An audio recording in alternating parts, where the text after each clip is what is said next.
But feeling good is perhaps the most important thing that I can talk to you about here in cleaning up this link.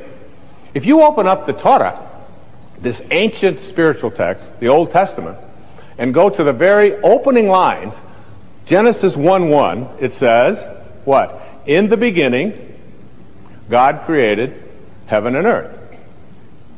Pretty simple. God is infinite. Out of this source came all the material worlds. And then if you read down 31 lines later, it says, and all that God created was good.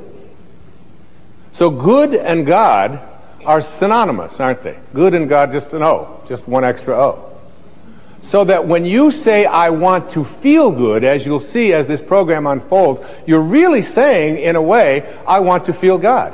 I want to feel whatever this beautiful source of all, this divine mind, this source of all things, I want to feel what it feels. Now you might say to yourself, yeah, it's easy to say I want to feel good, but how can I feel good when so much around me is bad? How can I feel good if my sister-in-law has cancer? And how can I feel good if I know that over on the other side of this planet there are people who are starving to death? And how can I feel good if there are people who are poor and I have money, and there are people who are starving? And how can I feel good when my children act in the way that they act? Or how can I feel good? And I suggest to you that when you say I want to feel good, what you're saying is I want to feel God. I want to feel this.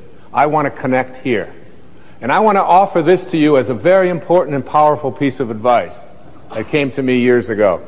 You cannot get sick enough to heal one person on this planet. And you cannot get poor enough to make one person wealthy on this planet. And you cannot get confused enough to unconfuse one person on this planet. No amount of your feeling bad, when you say feeling bad, what you do is you lose your connection to Source. And when you lose your connection to Source, what happens is you create something called resistance.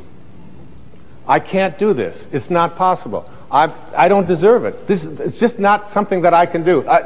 And when you create this kind of resistance, you have emotions. And these emotions become sadness, fear, worry, anxiety. And what I'd like to offer you is a way for you to use these emotions that you are experiencing at any time in your life and use them as a system, as a barometer, as a guidance system to say to yourself, what kinds of thoughts am I having that are keeping me from being in rapport with this field of intention?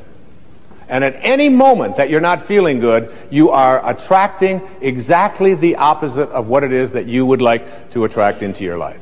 You are using this as a way to keep yourself from feeling God or feeling good. If you are listening to the news, and the news is filled with all of the reasons why you should be depressed, and it's not an accident that then they are sponsored by all of the reasons why you should take these narcotics or these pills or whatever it is in order to get over. So here's some depression, and wait a minute, we'll be right back. Here's a way out of it, okay? I saw a commercial the other day. I don't even know what it was for. Some guy gets up in the morning, and he's going out to get clams. And he's going out clamming in the morning, and he's successful at getting the clams. He walks off, and he's got his clams. And I think, and then they say, call your doctor to see if you need some of this clam-finding miracle drug. There's a drug out there that'll help you find clams if this happens to be one of your problems. All right? And there's something out there, and now we're being told to call our doctors. Do I need the orange pill, the green pill, the purple pill? Do I need this one? I saw so-and-so reading it, and she was skating on the ice, and I want to skate on the ice and do it. And it's like it's an endless progression of this. It's one of the reasons that I put so much of my energy into public television. Because when I watch the evening news, when I watch Jim Lehrer on the evening news on PBS, which is the only news that I watch, I don't get bombarded with all of the reasons why, and I also get sort of either side of this thing. I don't just get a one-sided view of, and it's like it's an energy system. I'd like to say to you here that my idea about connecting to intention has certain obstacles to getting there. And I just want to very briefly go through what those obstacles are and then move into what it is that you need to do to understand what this field looks like and what you can do to stay connected to it. Keeping in mind these words: I want to feel good.